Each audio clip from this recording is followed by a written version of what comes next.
Paalala sa ating mga kababayan, maging mapanuri sa inyong mga makakatransaksyon. Isang kababayan kasi natin ang nabiktima ng pekeng abogado. Ang suspect umabot na sa kalahating milyong piso ang nakuha, abay nagawa pang manghingi ng Christmas bonus sa biktima. Si Ben Manalo sa sentro ng balita. Na-corner ang lalaking ito ng mga pulis sa Macapagal Boulevard sa Pasay nitong Sabado. Nagpapanggap bilang abogado ang sospek na nakilalang si Robert Garcia. Umaabot sa kalahating milyong piso ang nakulimbat sa kanyang biktima. Kapalit ito ng pangakong lulutasin ng kaso, pero ang pangako, napako. Ang dami niyang hinihinging binayaran. Bayad daw po sa fiscal. Yung appearance fee niya po, 60,000. Unang appearance po yun, tapos bayad daw po sa fiscal, sa judge, tauhan ni judge. Tapos nung December po, nag-request po siya ng pangalawang appearance fee niya. 120,000 naman po yun.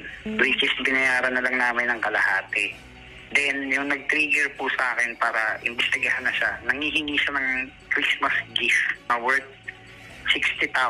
Tapos umalma po ako, bumabayad ng 30 hanggang sa naging 20, pero hindi po ako nagbigay. Sa mga kopya ng dokumentong hawak ng biktima, may nakalagay pang titulong attorney bago ang pangalan ni Garcia. May ipinakita ring Integrated Bar of the Philippines identification card si Garcia na makikita ang isang roll number.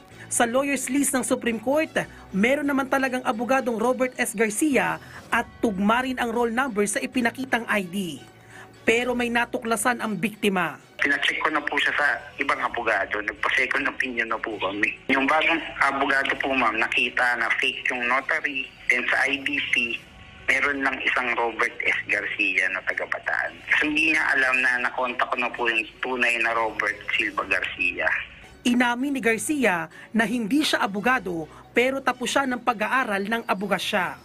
Consultant lang talaga o tumulong siya sa proseso sa pagsampa ng kaso.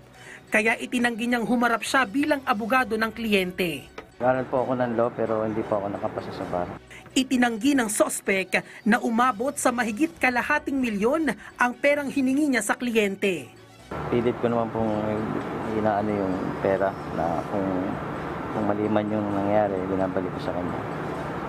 Ayaw ko.